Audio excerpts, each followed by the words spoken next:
And it's important for us to try to figure out how can we level up our family in terms of knowledge and wisdom.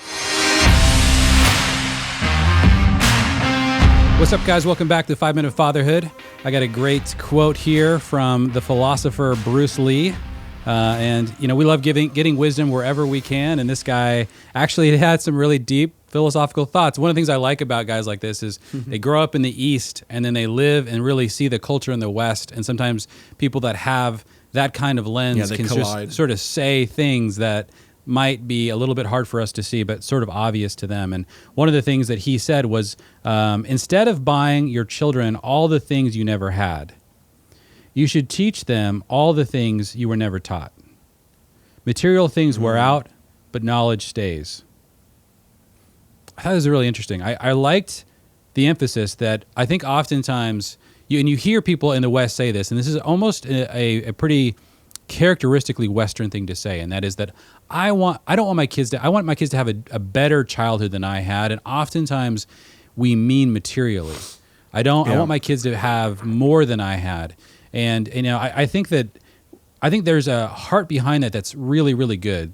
We want all of us, and what we're talking about here at Family Teams is we want our ceiling to be our children's floor, but it's important to talk about what goes into that ceiling, and oftentimes the idea that it's to sort of pour on them material blessings, especially in their childhood, as the primary way we want to bless our kids, that can really backfire in spectacular ways. And I think that probably Bruce Lee, going from Hong Kong to, I think, LA, he probably saw this in a lot of people's lives and just sort of said, hey guys, maybe what we should be accumulating is wisdom.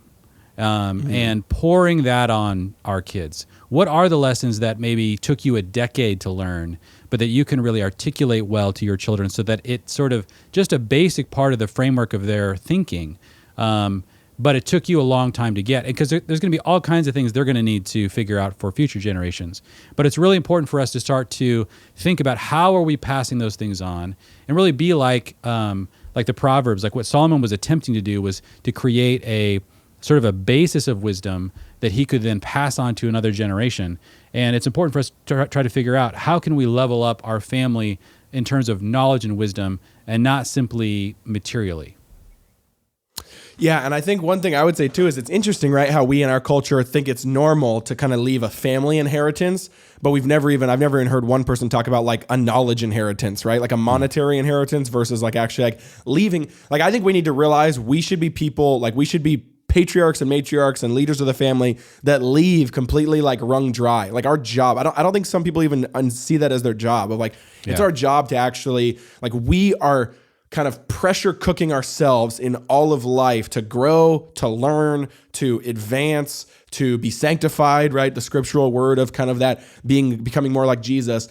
And that should be something that's passed on, not just reset every generation. Like that should totally be just dumped out. Whether that means when you die, your kids get dozens and dozens of journals, letters to them, whether you leave some videos to them, or whether, obviously you don't just do it then, but whether you're talking to them all throughout, whether you have certain days where it's just like, hey, let me give you a lesson every single Friday of just one thing I've learned or whatever. Like this is so huge. And I think we just don't even consider this, that our job, like I almost consider it, like I feel pressure actually. My job's to just be like everything. I want them to have everything I've ever thought about or learned, all the way from wisdom to even like house stuff, right? Like here's how to build something. Here's how to do these things. Like I want to make sure that they are just equipped, because then I think we're then equipping our kids really well, where then they are so well-rounded, so advanced, hopefully knowledgeable in the scriptures, right? Able to engage culture. It just goes on and on and on. And I think this is really, really important. So yeah, I don't know if you would add anything else right there, but I think this one's really big. Yeah.